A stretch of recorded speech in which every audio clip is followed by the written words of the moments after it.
આપણે બધા હસતા ખેલતા રહીએ એવું વાતાવરણ ઊભું રાખનારી તું બનજે. નહીં કે વાતાવરણ આપણું ઘરનું વાતાવરણ ગમે તે હોય, પણ આપણા ઘરની અંદર દિવસે દિવસે બધું જ બધા જ હસતા રહી. ગમે એવી પરિસ્થિતિ આવે પણ બધા આપણે હસતા રહીએ એવું તું મને વચન આપ. ચોથા વચનની અંદર માંગે છે કે પંચ પશુભ્યો વિષ્ણુત્વામ નયતું.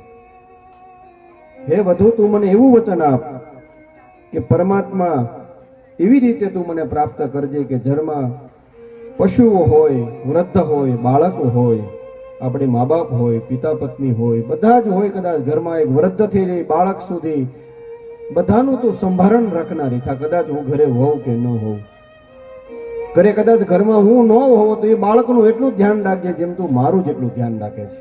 મારા માતા પિતા કદાચ ઘરે હોય તો પણ તું એનું એટલું જ ધ્યાન રાખજે કે કદાચ હું હોઉં ને કદાચ એનું સંભારણ ન બને પણ મારું કર્તવ્ય તું કરજે આજથી. તું મને એવું વચન આપ. છઠ્ઠું વચન માંગે છે ષડ ઋષભ્યો વિષ્ણુત્વામ નયતું.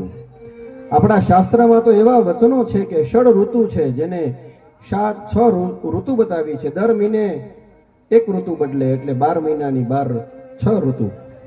એવા ઋતુની અંદર જેવા વસંત હોય, કદાચ વર્ષા ઋતુ હોય, કદાચ ગમે એવી ઋતુ હોય, પણ ઘરની અંદર એવા બધાને તું એવી બધી વસ્તુ જમાડજે, ભાવતા ભોગ બધાને જમાડજે. કદાચ શિયાળો આવે તો બધાને કદાચ બાજરાના રોટલા, અને કદાચ એ ભાવતો હોય તો હું નહીં બનાવું એમ નહીં, એ જ બનશે, તમને ભાવશે એ જ બનશે મારા ઘરની અંદર. તું મને એવું વચન આપ. અને છેલ્લું વચન તો બહુ સુંદર વચન છે, અને તારે શાસ્ત્રમાં લખે છે સખે સપ્તપદા ભવ મામાનુવ્રતા ભવ. તું પતિવ્રતા નારી બનજે. બસ પતિને કદાચ બીજું કાંઈ ન જોતું હોય. અમે ઘણી વખત કથાઓમાં કહીએ છીએ, અમે ઘણી બધી અમે અમારા પ્રવચનોમાં કહીએ છીએ, પતિને વિશ્વાસ અપાવવો હોય તો એને મોટામાં મોટું કોઈ હોય તો એ પતિવ્રતા નારીનું કામ છે.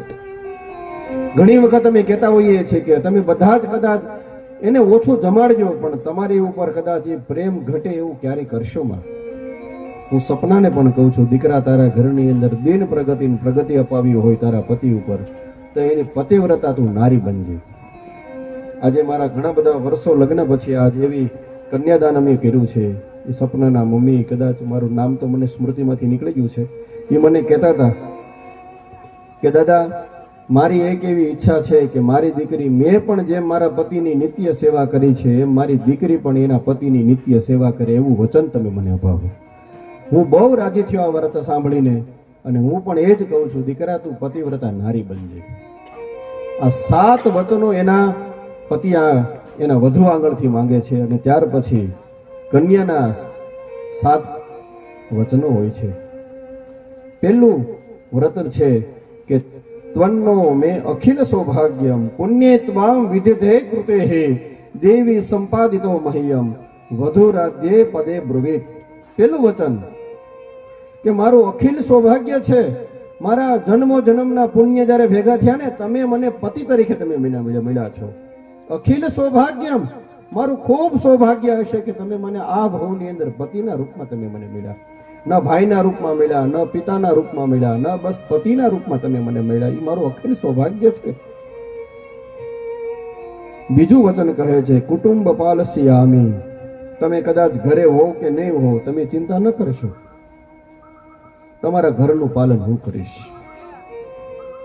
બાહ્ય વૃદ્ધ બાલકાદિકમ. ઘરની અંદર કદાચ કોઈ બાળક હોય કે વૃદ્ધ હોય, કદાચ એને દવાની જરૂર હશે તો પણ ચિંતા કરતા નહીં, એનું પાલન હું કરીશ. યથા લબ્ધેન સંતુષ્ટા. એને જે ભાવતી વસ્તુ હશે ને એને બનાવીને એને હું સંતુષ્ટ કરવાનો આગ્રહ રાખીશ. હું તમને વચન આપું છું કે બ્રુવે કન્યા દ્વિતીય કે. ત્રીજું વચનમાં કહું છું કે મિષ્ટાન અન્ન જનાદિની કાલે સંપાદકે તવે. હે મારા પતિદેવ, હે મારા સ્વામી, હું તમને વચન આપું છું, કદાચ તમે ઘરે હશો કે નહીં હોવ, પણ કદાચ એને અન્ન ભાવતું હશે ને, તમારા બાળકથી વૃદ્ધ પર્યંત કોઈ પણ ને, એવા જ અન્ન ઘરની અંદર બનશે. નહીં કે મને ભાવતા બનશે, એને ભાવતા બનશે. હું ઘણી વખત મારી કથાઓમાંથી કહું છું કે જેમ ઓલી તમે ચા બનાવો ને ખાંડ નાખો ને, પછી તમે 5 મિનિટ પછી ગોતો ખાંડ ને ગોતી દો તો એ ખાંડ એમાં ભળી ગઈ હોય. એમ અહીંયા ત્રીજા વચનમાં એવું જ છે કે જેમ અન્ન જેને ભાવતા હશે એમ હું બધાના તમારા કુટુંબમાં ભળી દઈશ. કાલે સંપાદકી તવે આજ્ઞા સંપાદિતી નિત્યમ. હે સ્વામી, નિત્ય હું તમારી આજ્ઞામાં રહીશ, નહીં કે તમારા વિરુદ્ધની અંદર કોઈ પણ કર્મ પર તમારું આખું જીવન તરી જશે. પાંચમું વચન કહે છે કે દુઃખે ધીરા સુખે હષ્ટમ.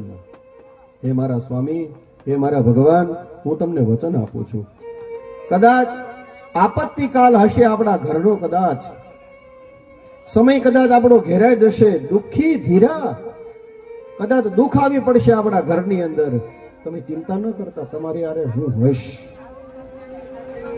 અને દુઃખની અંદર આપણે ધીરજ રાખશું. દુઃખે ધીરા સુખે યષ્ટામ. આપણા ઘરની અંદર કદાચ અખાધ સંપત્તિ હશે તો પણ હું છકી નહીં જાઉં, હું કદાચ ઢંઢેરો નહીં પીટવા માંડું, નહીં કે હું કદાચ બધાને સમાજને કહેતી ફરીશ, એમાં પણ હું ધીરજ રાખીશ. સુખે દુઃખ વિભાગિની. હે મારા સ્વામી, સુખ ને દુઃખના ગમે એવા દિવસો આવશે તો પણ હું તમારી સાથે રહીશ. ના હમ પરતરમ ગચ્છેત. હે મારા સ્વામી, કદાચ ગમે તેવા દિવસો આવશે પણ ના હમ પરતરમ ગચ્છેત. ગચ્છે એટલે જવું, ના હમ એટલે હું કોઈ પણ જગ્યાએ ક્યાંય નહીં જાઉં, તમારો હાથ છોડીને ક્યાંય નહીં જાઉં. ગમે તેવું હવે થઈ જશે, તમે મેં પતિ તરીકે સ્વીકાર્યા છે. આ ભાવની આવનારા કદાચ 7 ભાવ હશે તો પણ હું તમારો હાથ છોડીશ નહીં. સા બ્રવિત્વતઃ. અને છઠ્ઠું વચન કહે છે સુખે ને સર્વ કર્માણી કરશ્યામી તવે ગૃહે. હે મારા સ્વામી, કદાચ 1 લાખ રૂપિયાની મેં સાડી પહેરી હશે ને, સુખે સર્વ કર્માણી, ઘરમાં મને પોતું મારતા વાર નહીં લાગે. અને એ જ સાચી નારી છે. કદાચ 2 કરોડની કદાચ સાડી પહેરી હોય ને, ઘરમાં બગડેલું હોય તો તરત જ પોતું મારી દે, એ જ સાચી નારી છે. ઘરને હંમેશને માટે સ્વચ્છ રાખો. સુખે સર્વ કર્માણી કરશ્યામી તવે ગૃહે. તમારા ઘરની અંદર નહીં, હું મારું ઘર જેમ સ્વચ્છ રાખતી ને એમ તમારા ઘરમાં આવીશ, પછી મારું ઘર થશે. એટલું જ હું તમારા ઘરનું ધ્યાન રાખીશ. અને સેવા શુશ્રૂયો ચાપી બંધુનામ તત્કૃતમ તથા. સેવા એટલે હું બધાની સેવા કરીશ, તમારી સેવા નહીં, મારા બાળકથી લે વૃદ્ધ સુધી કોઈ પણ ઘરની અંદર હશે. શુશ્રૂષિયા, જેમ મારા મા બાપનું હું ધ્યાન રાખતી હતી, મારા ભાઈ બંધુનું ધ્યાન રાખતી હતી, મારી બહેનનું ધ્યાન રાખતી હતી, એમ આપણા ઘરની અંદર હું આવીશ ને તો હું બધાનું ધ્યાન રાખીશ. બંધુનામ તત્કૃતમ તથા, એ મારું કર્તવ્ય હશે મારા સ્વામી. તત્રત્વમ વા મહ્યમ તત્રમ નાહમ વચે પ્રિયમ વચેત. અને આપ જ્યાં હશો ને ત્યાં જ હું રહીશ. ગમે ત્યાં જઈશ પણ હું તમારો કદી હાથ નહીં છોડું. નાહમ પ્રિયેણ વંચાભ્યાસ્મિન કન્યા ષષ્ઠે બ્રુવિદ્વયઃ.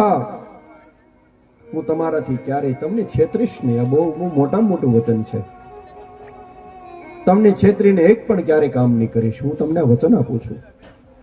અને છેલ્લા વચનની અંદર તો ખરેખર હોમ, કદાચ આ જીવ રેડી દીધો કહેવાય. એટલું બધું સુંદર વાક્ય એ કન્યા બોલતી હોય છે. શાસ્ત્ર કહે છે કે હોમ યજ્ઞાધિકારી યેશુ ભવાની તે સહાકૃતમ. ઘણા બધા કદાચ સંપદા આવે ને તો ઘણા બધા છે ને કદાચ મોજશોખ કરવા માટે દૂર જતા રહે.